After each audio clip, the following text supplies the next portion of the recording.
I mean, do they I think consult you guys?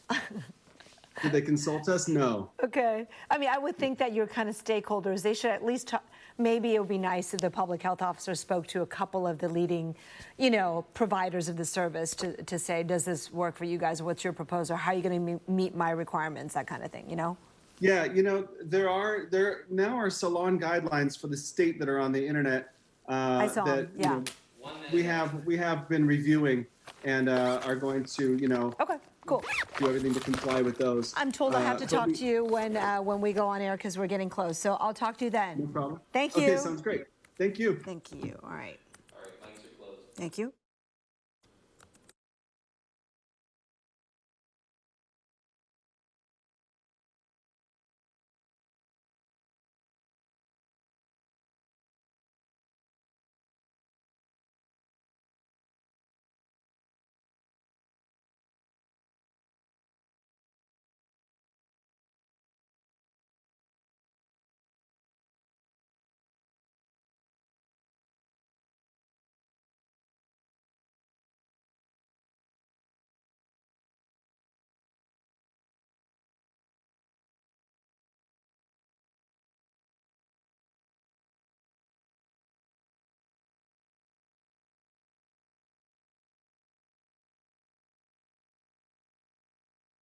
Building a better Bay Area for a safe and secure future.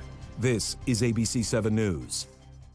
Hi there, I'm Kristen Z. Welcome to our daily special called Getting Answers. We're asking experts your question every day at 3 to get answers for you in real time. Today, we're talking about permanently working from home. We also have Dr. Alok Patel with your medical questions. But first, let's get to the big news today. The state has given the green light to 47 counties to reopen hair salons and barbershops with modifications. Nail salons are not included in this round. There are 44 individual guidelines when it comes to employee training, control measures, cleaning, and physical distancing. They include stagger appointments, reduce reception congestion, and consider servicing fewer customers each day or expanding operating hours. Employees and customers must both wear face coverings during hair cutting and other close contact hair service. No eyelash, brow waxing, or facial services are allowed. So the closest counties around the Bay Area approved by the state to reopen hair salons and barbershops at this point are Napa, Sonoma, and Salon County. Governor Newsom said Alameda, Contra Costa, Marin, Monterey, San Francisco, San Mateo, Santa Clara, and Santa Cruz counties either have not started the process or are still in talks to move into Phase 2B. So joining me now to talk about salons is Patrick Evan of Patrick Evan Salon in San Francisco. Hey, Patrick, thanks for making the time. Hey, how are you? Good, thank you. No, so you guys are still waiting, of course, on the county of San Francisco to give you the green light. The governor did say, right, that even though the state is permitting this, but 11 counties are not there yet. San Francisco, one of them. But you took a quick look, actually, I should say detailed look, probably extensive look at the guidelines. What is your reaction?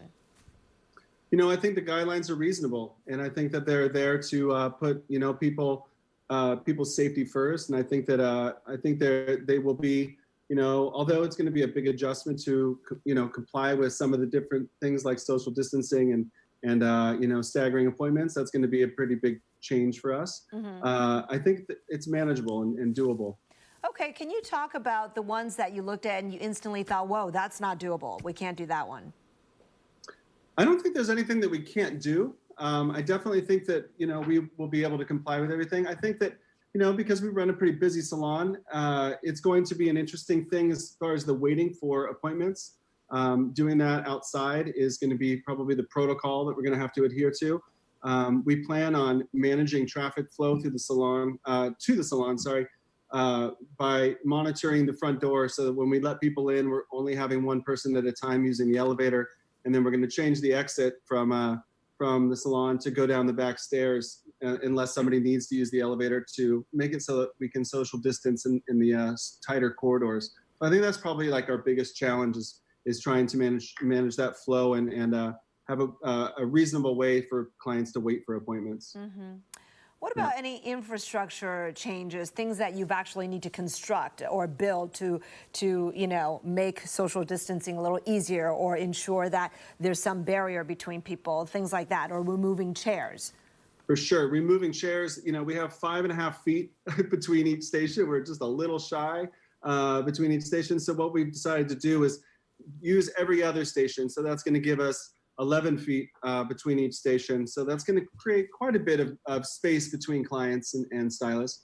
And then also physical barriers like sneeze guards, at the front desk on both sides. We have 2 front desks to come into. Sneeze guards for that. And then removing the dishes, not the dishes, the self-serve refreshment area, that's all going to be gone too. Mm-hmm. So. Now, in reading the guidelines, it seems to me that any service that cannot be performed without touching the face would not be allowed. So which services could you not provide right now then? Well, we're a full-service hair salon, so we specialize in just doing hair services. So everything that we do falls out of that category. My wife, who owns Artisan Eyelashes, is actually in that category for sure because they specialize in doing eyelash extensions. So they're going to have to wait it out, unfortunately. But for us, we don't have any services that are going to be prohibitive at the moment. Like hair coloring, all that can be done with a mask on at all times, behind the hair ear. coloring can be done with a mask. You can use surgical tape to, if we need to remove the straps, we can use surgical tape. But we've also got some disposable masks that are individually wrapped in wrappers that we can give to clients to use our mask instead if they are using a mask that they don't want to have any kind of stainage on it. So I don't think there'll be an issue with being able to do any of the services that we have with masks. What are your hairstylists telling you? Are they concerned about being exposed? Do they have any hesitancy coming back? I think everybody, it's kind of a mixed bag. I think everybody that works with us, there's mixed feelings, including myself. We're all feeling, I think, excited to be back to the craft that we love and enjoy and be back to our customers. And I think there's always going to be apprehension until there's a vaccine for this, that coming back is going to, have some element of risk. Mm-hmm. I think that we can do the best we can to mitigate that, but I think that's going to stay for the foreseeable future. But for the most part, I think many of my stylists, and not all of them, are excited to get back. Are you losing any stylists to counties that have perhaps moved a little more quickly and opened up already? Not that I know of. Okay.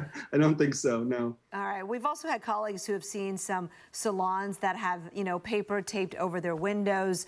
Do you have any thoughts on whether, or do you guys conjecture if there are people who are actually working inside, sort of in defiance on the download to survive? You hear little rumors about things like that. I think it's worth the wait, just to wait and wait till the right time to be able to do this. I think there's no reason to take risk for hair that's going to be super unnecessary like that. And I think that, but then again, we all have different financial situations that we're in. I try not to pass judgment on others for doing whatever they need to do to survive. But at the same time, that's not for us. Mm-hmm. And I want to ask you, stylists and customers usually develop a relationship in addition to just talking about the cut itself. There's also just talking, right, about life. Are you advising your employees to not do that right now? Just only talk when you need to, but that's it? I think that's going to be the way it's going to have to go, is that, communication is going to have to be kind of a little bit more pointed to, the task at hand, and a little bit less of that. Obviously we haven't been in the real world situation to experience how that is going to be navigated, and I'm sure that everybody's going to share their stories about what's going on with them, and it's going to be really difficult as social creatures to try and keep that to a minimum. But I think we're going to have to ensure the safety for those around us. Mm-hmm. One of the guidelines, of course, being reduce the number of customers, and you told me that you're removing half the chairs so that people have the 11 feet between them. Can you survive that way for long? Given the revenue cut from that? That's going to be a challenge. We're going to open up extended hours. I think many salons that are in the same boat are going to be forced to do the same thing. But You know, it's a challenge. Rent is extremely steep where we are, and you know, we have fixed costs that are not really budging right now, and it is going to be very, very challenging for us, frankly, to to be able to get through this. But I think that, you know, with the right amount of strategy, and I have the best group of people that I could ever imagine working for me, with me, and for that reason, I think we'll make it through for sure. So let me ask you, I mean, since the governor made his announcement at noontime today, have you been getting a lot of phone calls or emails from people wanting to book, or are you getting the sense that people are kind of, you know, granted San Francisco has not opened up yet for you guys, but the sense is that is soon, now that the state is okaying it for most counties. Are you getting a lot of calls? Yeah, right now.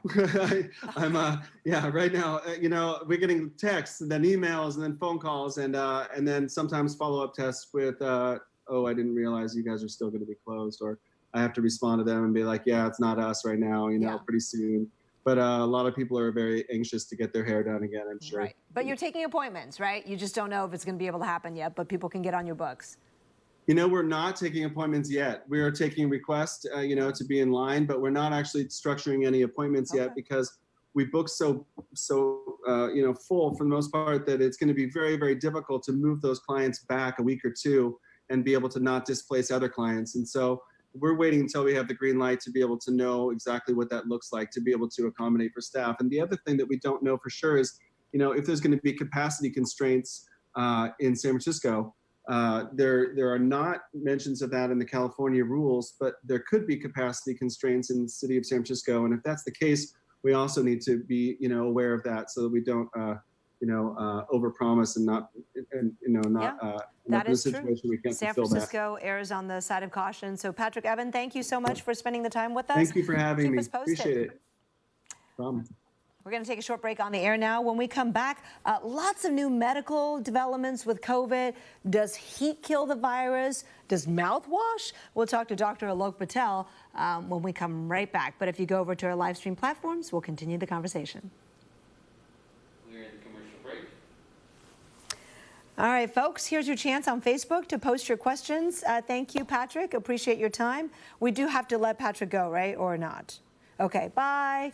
All right, so we're setting up for our next guest, Dr. Alok Patel, our special correspondent, who has a lot of headlines to dive into with us with regard to COVID-19. So get that ready, send in your question. I am ready to pose your question to him.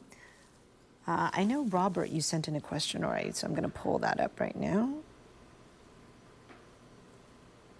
All right, folks, while we wait during the commercial break, take a look at these guidelines provided by Governor Newsom today as he indicated that the state is opening to phase 3. And the first baby step into that is hair salons, although and barbershops, although most Bay Area counties are not a part of that just yet. There are 11 counties, us included, that are not ready to go there either because our county health is not ready to submit its plan or say we're ready to do that, or they're in the process of it. So soon is the sense that we get for being able to go to a hair salon here in the Bay Area. You like that? 1 minute. Jerica says that's good. Thank you very much. And then this is who can open hair salons and barbershops. As you can see, 47 counties, including Napa, Solano, and Sonoma. So it is possible that some of you here in the Bay Area may be traveling there in order to get your cuts. Are you doing that? If so, feel free to post a comment right now to let me know if you are in fact traveling to Napa, Solano, Sonoma to get your hair cut right now, or if you're happy waiting. Love to hear your thoughts on that. All right, back on air shortly. Oh, Erica. No eyelashes, I know, because that requires touching your face, right? So for now, the governor is still working on guidelines with the industry on that. 5, 4, 3. All right, welcome back. Lots of new COVID-19 headlines on the medical front, from new vaccines to the effect of heat on the virus to mouthwash possibly being useful. Joining us now to talk about all that is our special correspondent, Dr. Alok Patel. Hey, Dr. Patel, good to see you. Good to digitally see you. Right. That's the way we have to see each other these days. So I'm going to just launch into it. Hair salons, we were just talking about Governor Newsom saying that that is now allowed in 47 counties. So hopefully soon in the Bay Area is the sense, right? Churches, of course, making plans to meet. And also we saw, not here so much, but elsewhere, pool parties in other parts of the country. On Venice Beach here in California, SoCal, we saw people, you know, on the boardwalk close together. How concerned should we be? What do we keep our eyes on as we start to reopen?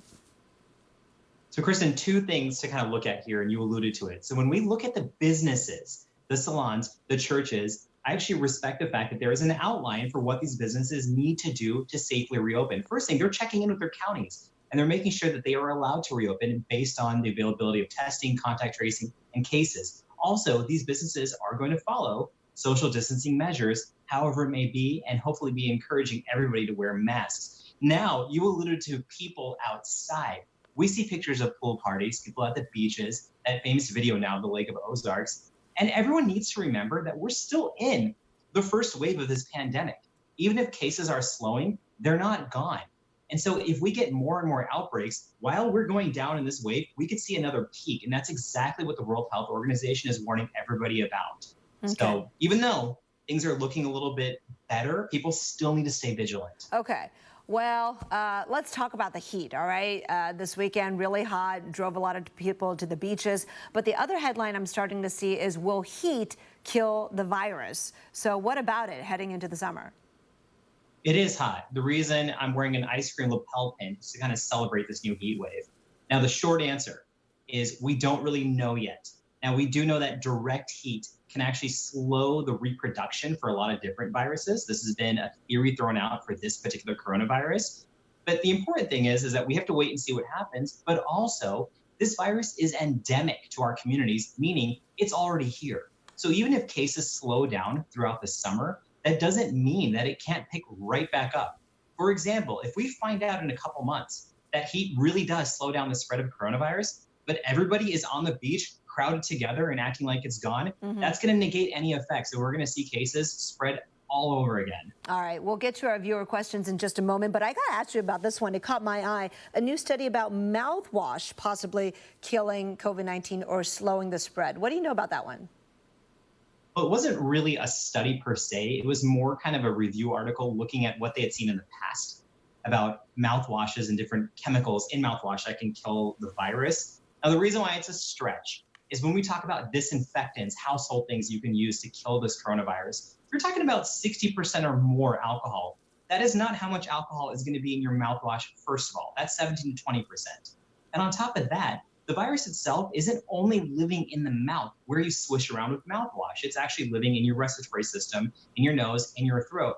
And last but not least, it isn't a real study. So I don't recommend anybody goes out and buys mouthwash and thinks that they're able to reduce the transmission from that. This is kind of the danger when we see those headlines out there without these full explanations. Got it. Okay, Marlene's question for you, Dr. Patel. She wants to know, if you live on the first floor and you have your window or door open, can the virus blow in through the window and into your house? I hear this question a lot from people who live in urban areas or may have neighbors really close to them. Honestly, it really depends on your specific situation and what's happening outside your window. If your window is on the first floor, but it's not necessarily facing a place where there may be crowds of people, you're probably fine. We know that the virus can survive in a close ventilated area. So I would just take an assessment of what's right outside your window. It's good to get fresh air and some sunshine. Just make sure you're taking the precautions. Okay. Sandra Carenza wants to know, how long after you're feeling 99% better after COVID can you go out? Well, Sandra, once you're feeling better, it is important that you still talk to your doctor about getting tested. Sometimes your doctor may recommend you get 2 tests to make sure that you're negative so you're no longer contagious. It's one thing to go outside, but it's another thing to actually go outside and still be able to infect other people. And we're still learning more about how long you're contagious, even after you've contracted the virus for several weeks. So I would say check in with your doctor and see what tests you need to get to make sure you are no longer shedding that virus. Robert Hedrick wants to know, would it be okay to have a biopsy done at this time, or is it rather recommended to put it off for a little bit longer? I think this is an extremely important question. I'm glad that we have it on air. So with all preventative medical procedures, even a biopsy, it's really important that people are communicating with their healthcare providers about not only if they're able to get the biopsy now, if it's important. There's a difference between a procedure that can be put off for a long period of time, or if it's a biopsy for something that's looking for cancer. So we should not be putting off medical procedures because of a fear you may get coronavirus or go to the doctor's office. Talk to the medical clinic, see what steps they're taking, and see if you safely need to do it now. Okay.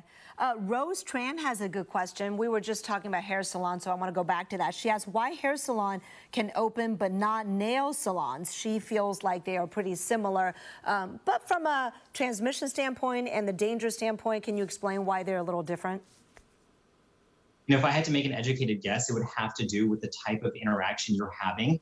And it may have to do with the fact that you can actually be spaced apart from each other. This is an educated guess. Now, I would imagine in the future, as we keep progressing through stage 2, that there will be a closer look at nail salons and looking at ways they can protect one another. You know, there's a difference between, getting your nails, your eyelashes done, working with hand-to-hand contact, as opposed to someone just directly interacting with your hair.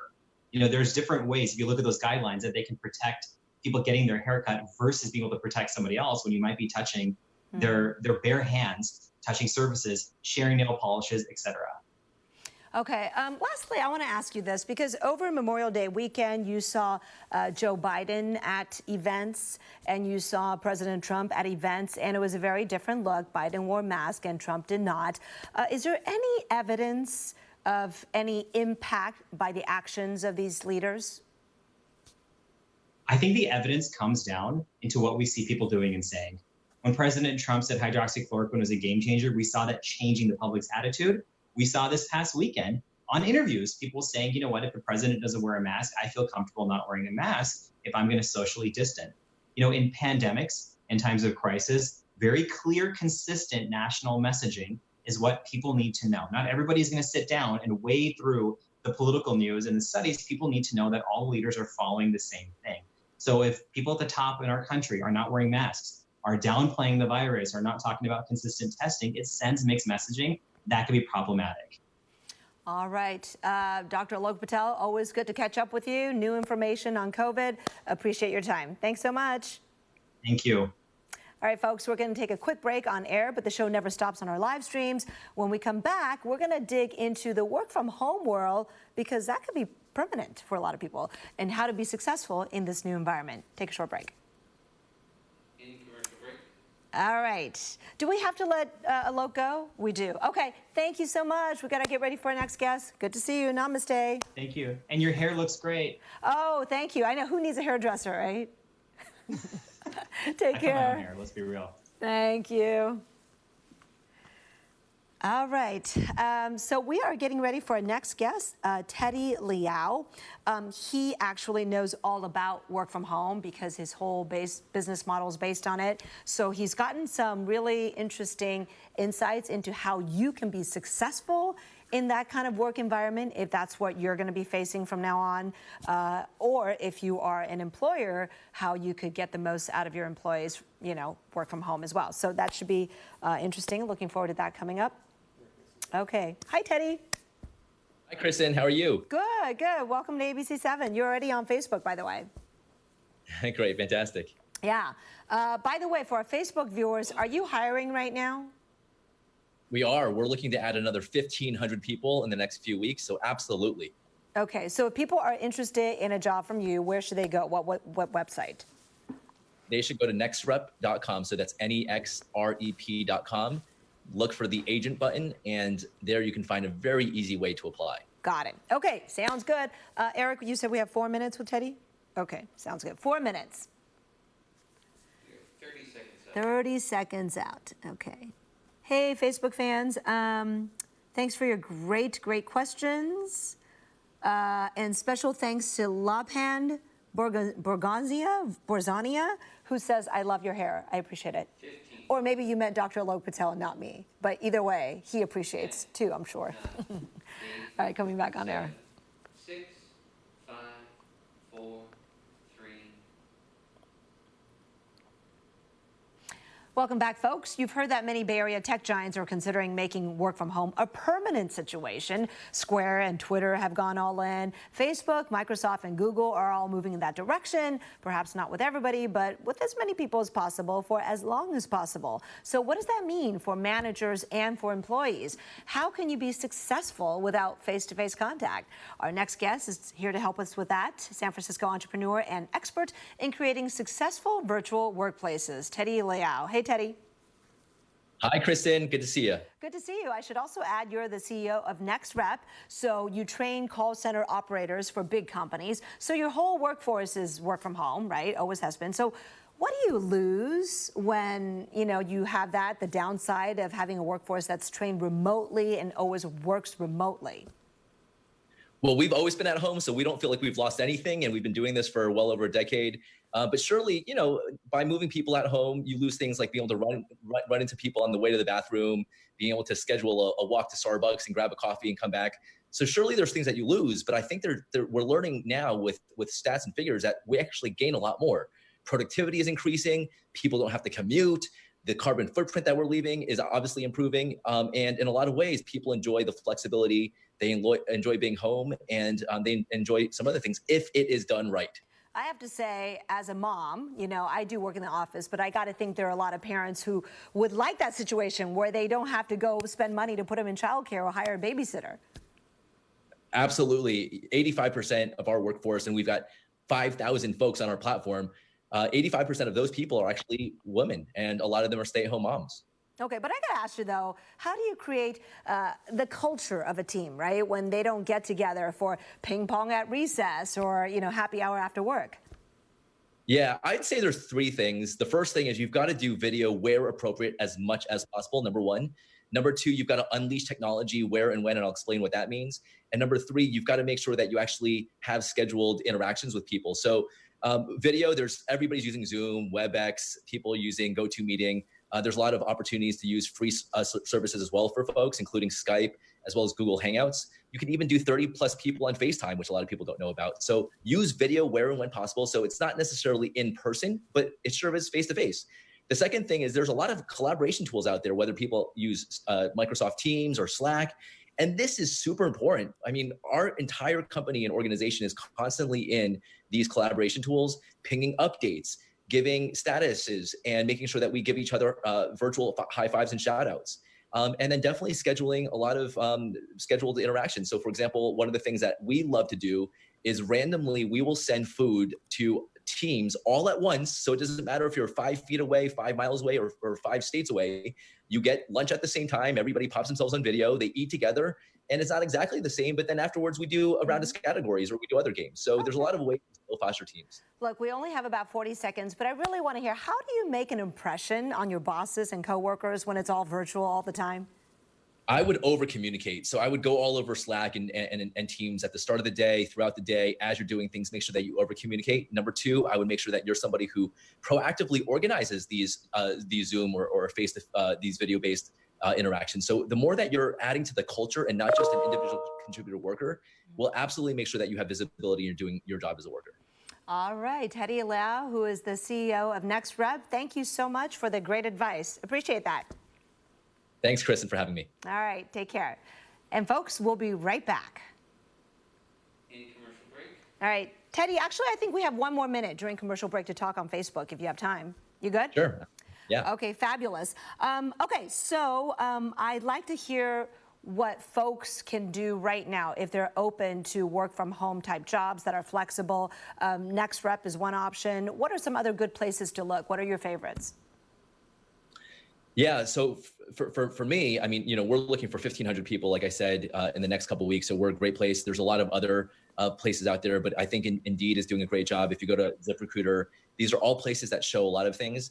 I think that the truth of the matter is really, 40% of the people in America that were making $40,000 a year or less are the ones that are most affected. I mean, that's a scary number. 40% essentially of that entire demographic there's a lot of opportunities out there. I would just stay diligent, keep looking at these sites, and there are a lot of opportunities for you. But are those job opportunities paying as much as, you know, how right now with the additional benefits, a lot of folks can make $1,000 a week without actually working. So, you know, how do these jobs compare? And what is the incentive to jump on one of these jobs now as opposed to later when their benefits run out? That's a gamble, first of all. So as soon as these benefits run out in the end of July, I think it's a gamble. It's a gamble for sure. So what I would say is for a lot of folks, you can have your cake and eat it too, meaning that you could still get the benefits, and then you could go find a gig economy job or a gig economy opportunity. So there's a lot of ways to make sure that you're not getting disrupted. You're still getting the CARES Act benefits and unemployment. Go get a gig opportunity, and then as soon as the end of July comes around, you could transition fully to a W-2 or 1099 opportunity and keep going. So, you know, I would say, you know, keep at it, but make sure you do not gamble and say, oh, I'm going to take the free money from the government until July 31st, and then within a week I'm going to get another opportunity. That's not how it works. Right. All right, Teddy, thanks again. Really appreciate your insight today. Take good care. Thanks, Kristen.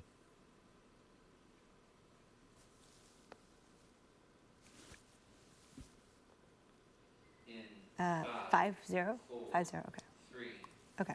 2. Welcome back. Thanks so much for joining us today on this interactive show, Getting Answers. So let's just take a quick look at the big news today before we go. Governor Newsom giving the green light to hair salons and barbershops to reopen where the county allows for it. That's 47 counties. Unfortunately, not most of the Bay Area counties.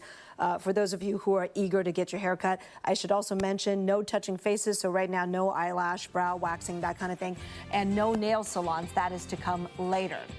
All right, we'll be here every day at 3 o'clock on air on our live stream platforms answering your questions. So that's Facebook Live, YouTube Live, ABC7news.com, and our ABC7 News app. By the way, we're tracking questions, so if we didn't get to you this time, we'll hopefully get them next time. Have a great day.